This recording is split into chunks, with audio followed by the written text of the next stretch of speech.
Hi, I am Jackie Snotty, and welcome to my channel.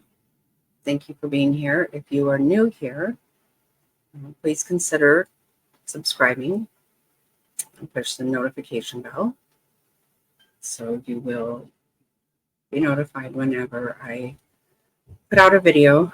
I have had a channel for about 1.5 years right now, but I generally go live all the time. So this is a little bit new for me to do pre-recorded videos. So hopefully you'll be patient with me. On here, I'm going to cover true crime and a variety of things. Also, just current events and just things going on, whatever's happening, whatever we feel like talking about. So anyway, tonight, this video is about Preston Lord. This is a local situation to my area, and so it's something everybody around where I'm at, where I live, everybody's very involved in. And so just to get you up to speed with this, I'm going to read to you an article, and I will share that while I read it.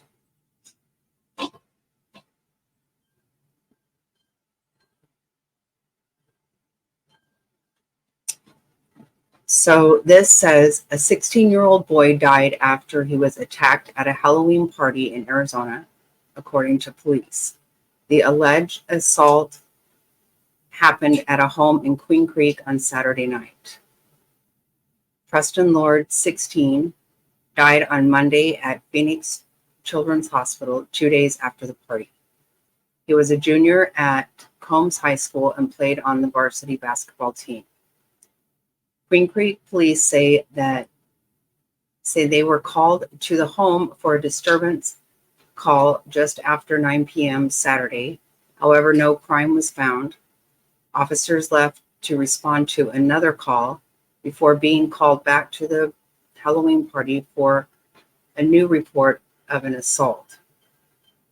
When first responders arrived, they found Lord injured and lying in the road.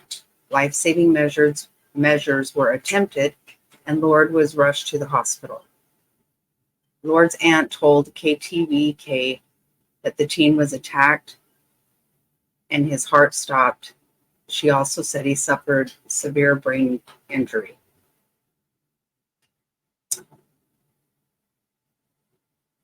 So basically what we have,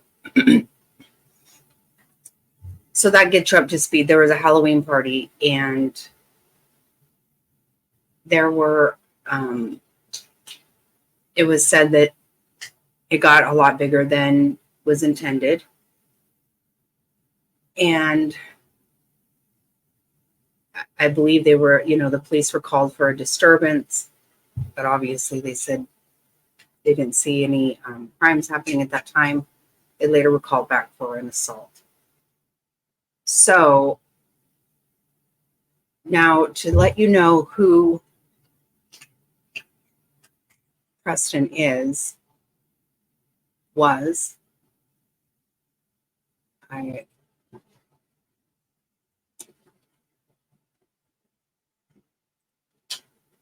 see. This is going to be his obituary. Good-looking boy.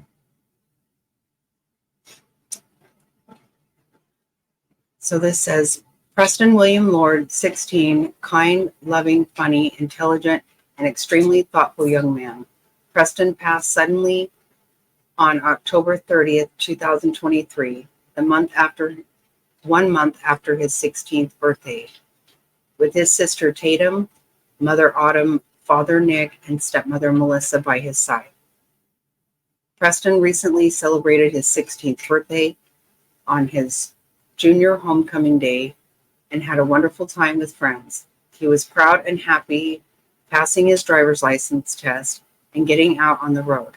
He was finding his independence and loving his newfound freedom. He was a member of the Combs High School basketball team and golf team. He played for many years on youth football and soccer leagues and always continued to work hard, developing his skills to be a well-rounded athlete. He loved his family, friends, hooping, gaming, theme parks, marble, M&Ms, the beach, the color orange, cool fall days, holidays, pizza, and burgers, and recently discovered a joy for golf.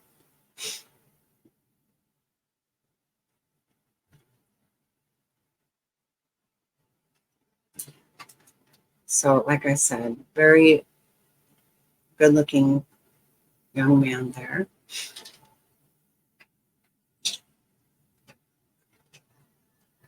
So,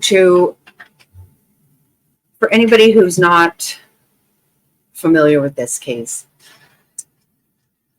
what started happening was because of this, locally, we started learning about a group of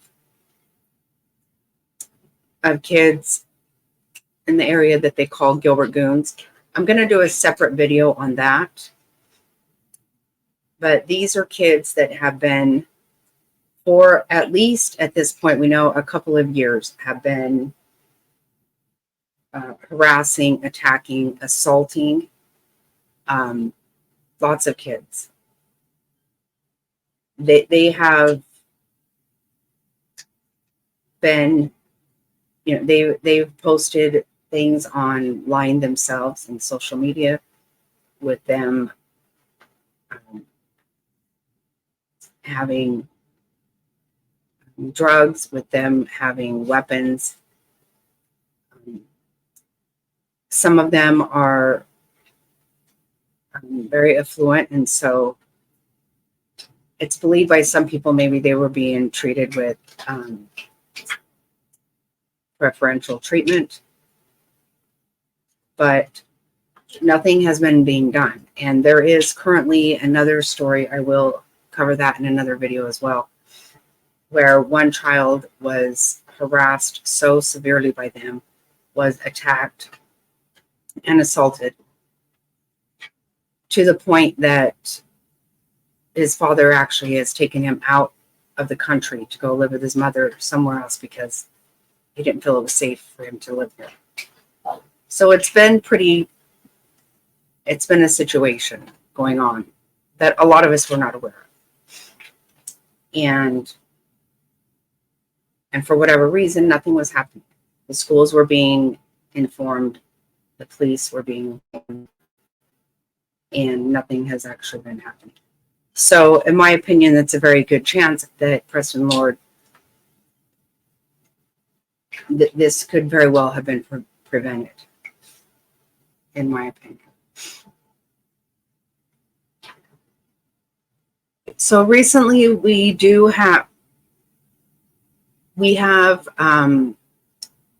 there have been 7 arrests made in this. There were a lot of videos taken at the time, and so it has taken a while for the county prosecutor to go over all the evidence and actually make file charges and make arrests. So I'm gonna play this. We'll show you some of this.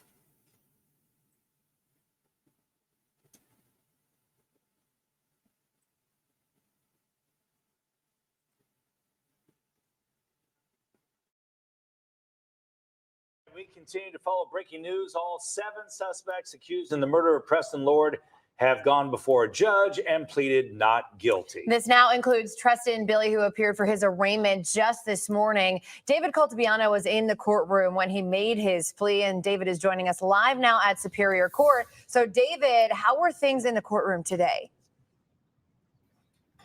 Hey, Simone, Scott, good morning. Another packed day inside of the courtroom when Preston Billy made the walk from the detention over to the podium. And he looked every bit of 18 years old, wearing that orange jumpsuit and shackles. He walked over with his attorney, and it was over in about 2 minutes.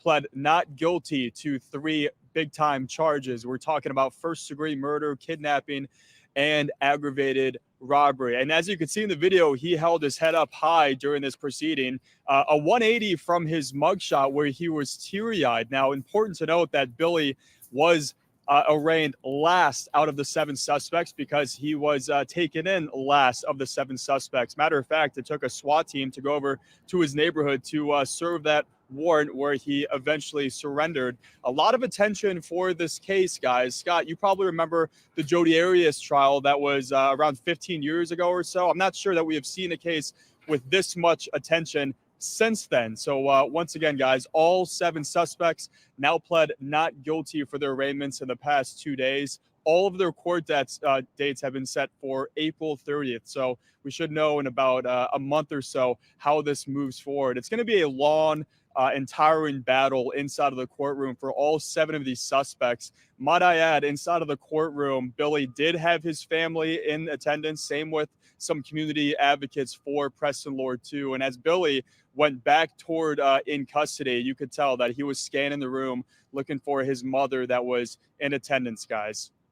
Hey, David, one question that came out yesterday. We understand that Rener's dad may have got what looked like preferential treatment when he was escorted by MCSO deputies to a secured lot so he could avoid the media. Any reaction from other people in court, or did Preston's family say anything about that? Anybody commenting on that? You know, no one said anything officially today, and that was actually last week outside of the juvenile court, but we can tell that it's having ripple effects at MCSO. We spoke with the sheriff, Russ Skinner, about this matter yesterday, and he said, you know what, those 2 deputies have been reassigned. They gave the family alleged preferential treatment without anyone's guidance or concern, and they want to make sure that the matters are handled correctly in this case. I want to make sure that no suspect's family, victim's family are given preferential treatment. And Sheriff Skinner did say that he told Rachel Mitchell about that matter that happened outside of juvenile court, and that he also personally apologized to the Lord family. But as you can imagine, Scott and Simone, it sounds like the damage is already done on social media with what happened last week. Being accused of getting preferential treatment in the form of an unauthorized MCSO escort after a juvenile court appearance last week. The I-Team's Erica Stapleton was there today. Erica, what happened? Yeah, Mark, I was there. I've been covering this, and our cameras were rolling last week as an MCSO deputy drove the car of Talon Rener's parents through a back gate where they got in and drove off. Travis and Becky Rener. Do you guys have any comment? Dodging reporters after leaving juvenile court last week through a secure back area. MCSO now saying this was unauthorized. Here's what happened. Travis and Becky Rener were in the courtroom as their 17-year-old son, Talon, had an initial appearance on murder and kidnapping charges related to Preston Lord's death. After the hearing wrapped, 12 News talked with suspect Talon Rener's attorneys. I've got some concerns. Who came out the front door of the courthouse. Then, The deputy's driving her car. we saw an MCSO deputy get in and drive the Rener family's personal Tesla around the courthouse and through a back gate, which is not a public area. Then, the Reners came out a back door. Do you guys have any comment? Got in the car, and drove back out through the gate. A statement from Superior Court Presiding Judge Joseph Welty said the deputy was not acting at the direction of the court and that, quote, the action was inconsistent with court security protocol and gave the appearance of preferential treatment. We have communicated our concerns directly to Sheriff Skinner and trust that the Maricopa County Sheriff's Office will address the issue appropriately and provide an explanation for the deputy's actions. The court takes seriously its role in providing equal justice under the law and has no tolerance for preferential treatment or the perception of preferential treatment for anyone. As for the explanation, MCSO Sergeant Joaquin Enriquez said over email that MCSO personnel conducted an unauthorized family escort while trying to prevent potential conflict or disruption at the courthouse. He said the 2 deputies involved got a request from the family's legal representative and didn't talk with supervisors. Both deputies have been reassigned. As for the Rener family's legal rep, We left a message with a staff member at the law firm and are waiting to hear back. Talon Rener is being charged as an adult, as Bianca reported earlier, but a commissioner ruled he could be housed in juvenile detention because he's 17. He pled not guilty to charges this morning. Erica Stapleton, 12 News.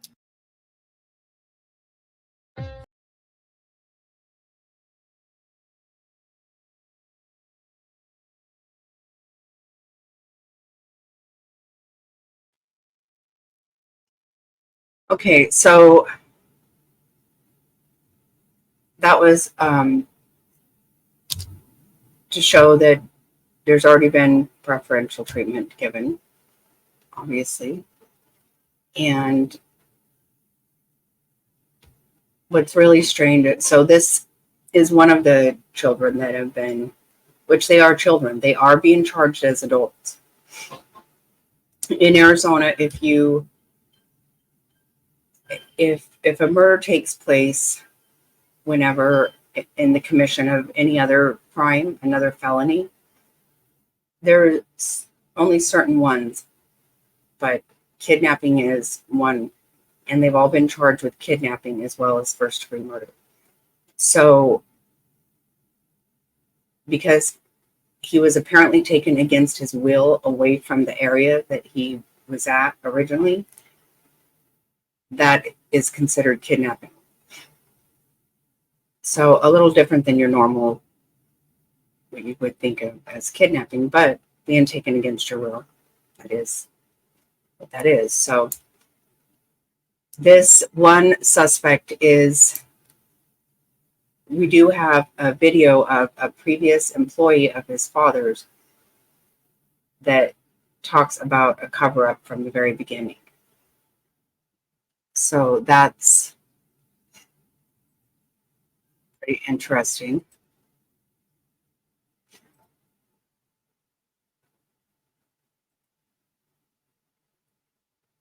So this is a previous employee to Travis Rener, who is the father of Talon Rener, one of the 7 suspects.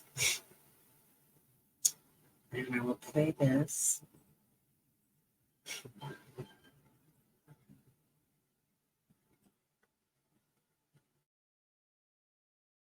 So you became aware of the incident surrounding Preston Lord. Yes, sir. Explain what happened. I was working as the senior executive assistant for Relentless Media Agency, Relentless CEO, Move Martial Arts, and MX Martial Arts. I was the executive assistant for all 4 of those companies, even processing payroll for all 4 of those companies. Shortly after Halloween, I came to the office and was approached by Adam, who brought me into the conference room and presented me with an NDA. He asked me to sign it. He didn't give me much time to review it, and kind of laughed it off. He told me that Travis's son had been involved in an incident at that time, not knowing that Preston had passed away at that moment.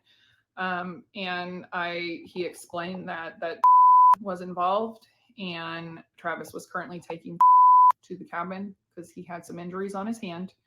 He just said, review the NDA, no big deal. You know, I just need it. It's only case specific. It has nothing to do with the other companies.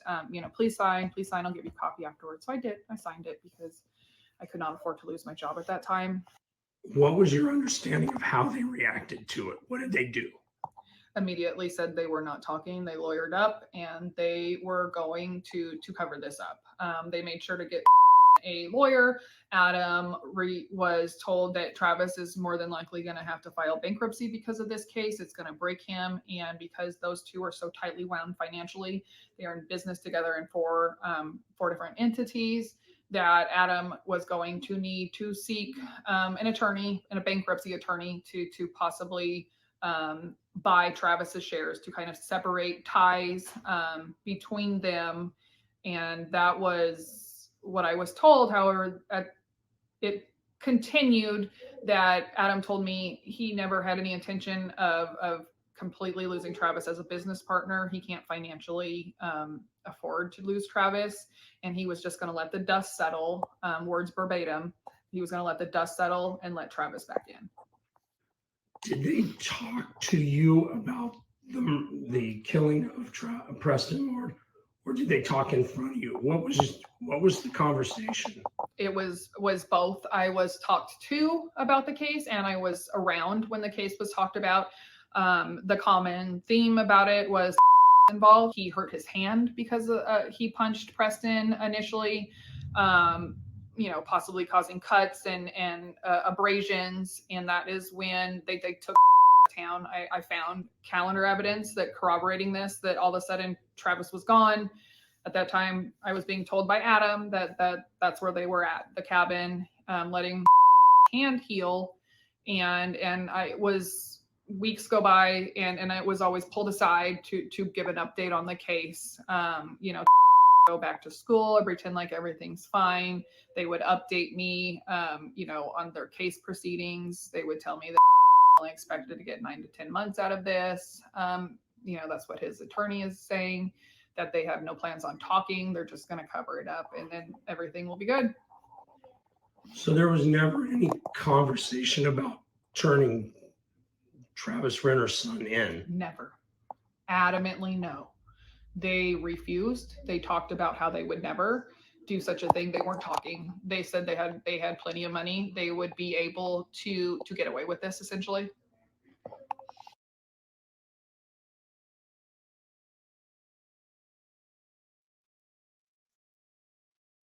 Okay, so obviously that didn't work out quite the way they planned, which fortunately it did not.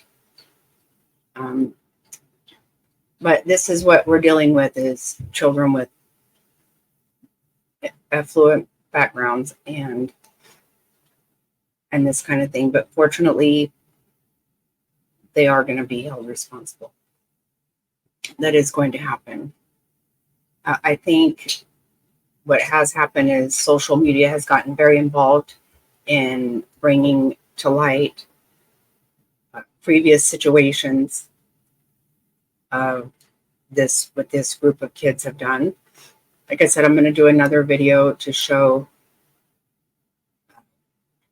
what they call the Gilbert Goons. And they've been pretty much wreaking havoc for a couple years now.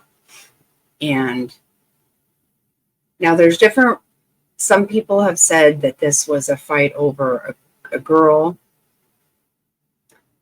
Some have said it was a fight based on taking a